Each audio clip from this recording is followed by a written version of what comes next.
ನಿಮ್ಮ ಸತ್ಯ ಯುನಿಲೆಟ್ ಅಲ್ಲಿ ಫುಲ್ ಮೂನ್ ಸೇಲ್ ಜೂನ್ 29 ಒಂದು ದಿನ ಮಾತ್ರ. ಸತ್ಯ ಯುನಿಲೆಟ್ ನಟಿಸಿದಂತಹ ಒಂದು ಆರತಿ ಅವ್ರ ಜೊತೆ ನಿಮ್ಗೊಂದು ಪಾತ್ರ ಇರುತ್ತೆ. ಸೊ ಅವತ್ತು ನಿಮ್ಮನ್ನು ನೋಡಿ ಅವರು ಮುಂದೆ ಬಂದಿರಲ್ಲ, ಆಮೇಲೆ ನಿಮ್ಮ ಪಾತ್ರ ನಿಮ್ಮ ನಟನೆ ನೋಡಿ ಕಣ್ಣೀರು ಹಾಕಿದ್ರು ಅನ್ನೋದು ಒಂದು ಸುದ್ದಿ ನಾನೆಲ್ಲ ಓದಿದ್ದೆ. ಈಗ ನೀವು ಹೆಸರು ಹೇಳ್ಬಿಟ್ಟಿರೋದ್ರಿಂದ ನಾನು ಪೂರ್ತಿ ಬಿಡಿಸಿ ಹೇಳೋದು ಅಷ್ಟು ಸೂಕ್ತ ಇರೋದಿಲ್ಲ.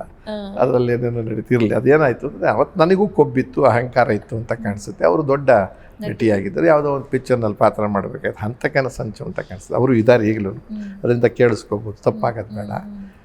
ಆಗ ಅವರು ಹೊಸಬ ಬಂದವನೆಲ್ಲ ಅನ್ನೋ ಕಾರಣಕ್ಕೆ ಅವರು ಚಂದ್ರು ಅಂತ ಅಂದರೆ ಎಡಕಲ್ಗುಡ್ಡು ಚಂದ್ರು ಇರ್ಬೋದು ಅಂದ್ಕೊಂಡು ಪಾತ್ರ ಒಪ್ಕೊಂಡಿದ್ದಾರೆ. ಅದೇನು ಕಥೆನು ಬಂದಿದ್ದು ಚಂದ್ರು ಇವನು ಏನು ಗೊತ್ತಿಲ್ಲ, ಅದು ಫಸ್ಟ್ ಟೈಮ್ ಅದರದ್ದಲ್ಲ.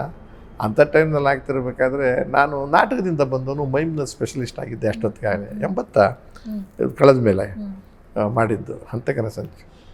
ಇವರು ಹೀರೋಯಿನ್ನು ಇವರು ವಿಷ್ಣುವರ್ಧನ್, ಇವರು ಅಶೋಕ ಹೋಟ್ಲು, ಅಲ್ಲಿ ಶೂಟಿಂಗು, ಸಿಗರೇಟ್ ಗಿಗರೆಲ್ಲ ಸೇದೋ ಅಭ್ಯಾಸ ಆಗ್ಬಿಟ್ಟಿದ್ದೆ. ಅವರು ಆವತ್ತಿಗೆ ಯಾವ ಮೂಡಲ್ಲಿದ್ದರು ಅನ್ಕತ್ತೇನೋ, ಪಾತ್ರಕ್ಕೆ ಹೋದಾಗ ರಿಹರ್ಸಲ್ಗೆ ಹೋಗೋಣ ಅಂತ ಕರೆದವ್ರೆ. ನಾನು ಅಂತ ಗೊತ್ತಾದ್ಮೇಲೆ ಅವರಿಗೆ ಜಿಗುಪ್ಸೆ ಆಗಿದೆ. ಅಂದರೆ ಚಂದ್ರು ಆ ಚಂದ್ರು ಅಲ್ಲ, ನಾನು ಹೊಸಬ್ರು ಅಂತ ತಿಳ್ಕೊಂಡೆ. ನೋಡ್ರೆ ರಿಹರ್ಸಲ್ ನೀವು ಮಾಡ್ಕೊಳ್ಳಿ, ಅವ್ರ ಜೊತೆ ಟೇಕಿಗೆ ಬರ್ತೀನಿ ಅಂತ ಅಂದ್ಬಿಟ್ರು. ಒಂದು ಮಾತು ಅದು ಕೇಳಿಸ್ಬಿಡ್ತೀನಿ ನನಗೆ. ಅಂಥದ್ದು ಏನು ಅಷ್ಟೊಂದು ಅಸಡ್ಡೆನ ನಾವು ಕಲಾವಿದರು ನಾಟಕದವರು ಅಂತ ಗೊತ್ತಾದ್ಮೇಲೆ ಹಿಂಗೆಲ್ಲ ಅಂತಂದು ಅಂತ ನನಗೂ ಸ್ವಲ್ಪ ಕೊಬ್ಬು ಬಂದು ಅವತ್ತಿನ ದಿವಸ ಡೈರೆಕ್ಟರ್, ನನಗೆ ಅಭ್ಯಾಸ ಇದೆ, ನಾನೆಲ್ಲ ಗಟ್ಟಿ ಮಾಡ್ಕೊಂಡಿದ್ದೆ, ಡೈರೆಕ್ಟ್ ಟೇಕೆ ಮಾಡಿ ರಿಹರ್ಸಲ್ ಬೇಡ, ಅವ್ರಿಗೆ ಕೇಳ್ಸಂಗೆ ಈ ಥರದ್ದಾಯ್ತು. ಆಗ ಒಬ್ರಿಗೊಬ್ರಿಗೆ ಘರ್ಷಣೆ ಮನಸ್ಸು ಬಂದು ಅಲ್ಲಿ ಹೋದಾಗ ನಮ್ಮ ಗ್ರಾಚಾರಕ್ಕೇನೋ ಅವ್ರಿಗೇನೋ ಗೊತ್ತಿಲ್ಲದೆ ಒಂದು ಮಿಸ್ ಆಯಿತು. ನಾನು ಪೂರ್ತಿ ಮಾಡಿಬಿಟ್ಟಾಗ ಯಾರಿಗೆ ಬೇಕಾಗಿತ್ತು ರಿಹರ್ಸಲ್ಲಿಗೆ ಅನ್ನೋ ಥರದಲ್ಲಿ ಚರ್ಚೆ ಆಗಿ ಒಂದು ಸ್ವಲ್ಪ ಅವಮಾನ ಅಂತ ಆಯ್ತು.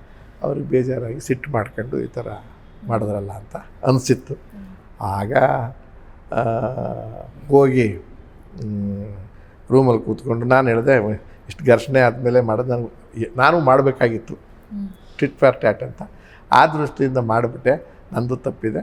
ಬಟ್ ಅವರು ಏನಾದ್ರು ದೊಡ್ಡವ್ರಿಗೆ ದುಡ್ಡು ಇರ್ಬೋದು ಬೇರೆ ಥರದಲ್ಲಿ, ಬಿಟ್ಬಿಡಿ, ನಾನು ಮಾಡಲ್ಲ ಪಾತ್ರ, ಯಾರ ಕೈಲನ ಮಾಡಿಸ್ಕೊಳ್ಳಿ, ಚಿಂತೆ ಇಲ್ಲ, ಅವ್ರಿಗೆ ನೋವಿರುತ್ತೆ. ಇದು ಚೆನ್ನಾಗೂ ಇರಲ್ಲ, ಲವರ್ ರೋಲ್ ಬೇರೆ, ಮಂಗಳೂರಿಗೆಲ್ಲ ಹೋಗಿ ಶೂಟಿಂಗ್ ಮಾಡ್ಬೇಕಿನ್ನ, ಬೇಡ ಮಾಡಿಸ್ಕೊಳ್ಳಿ ಅಂತ. ಆಮೇಲೆ ಅವ್ರು ಯಾಕೋ ಇಲ್ಲ ಕರೀರಿ ಕರೀರಿ ಅಂದಾಗ ನನಗೆ ಇನ್ನೂ ಭಯ ಆಯಿತು, ಬೈಯೋಕ್ಕೆ ಕರೀತಾರೆ, ಹೀರೋ ಇನ್ನು ದೊಡ್ಡ. ಸರಿ ಹೋದೆ, ಎಲ್ಲ ಆಯಿತು. ಅವರು ಕೂತ್ಕೊಳ್ಳಿ ಅಂದರು, ಬಾಗಿಲು ಬೇರೆ ಹಾಕಿದ್ರು, 1 to 1 ಹೇಳಿ, ಚಂದ್ರು ಸಾರಿ ಕ್ಷಮಿಸಿ, ನೀವು ದೊಡ್ಡ ಮೈಮ್ ಆರ್ಟಿಸ್ಟು, ಇದೆಲ್ಲ ಗೊತ್ತೇ ಇರಲಿಲ್ಲ, ಹಿಂಗೆ ನಾವು ಮಿಸ್ಟೇಕ್ ಆಯಿತು, ಯಾಕೆ ಹೋಗ್ತೀನಿ ಬೇಡ ಅಂದ್ರಂತೆ.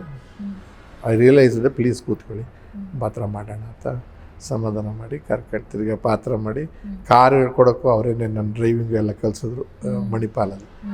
ಇದು ಇಷ್ಟು ನಡೀತು. ಇಲ್ಲಿ ಯಾರು ತಪ್ಪು ಏನು ಅನ್ನೋದಕ್ಕಿಂತ ಆ ಸಂದರ್ಭದಲ್ಲಿ ಏನಾಗಿತ್ತು, ಪ್ರೆಸ್ಟೀಜ್, ಸ್ವಾಭಿಮಾನದ ಆ ಪ್ರಶ್ನೆ ಬಂತು. ಓಕೆ.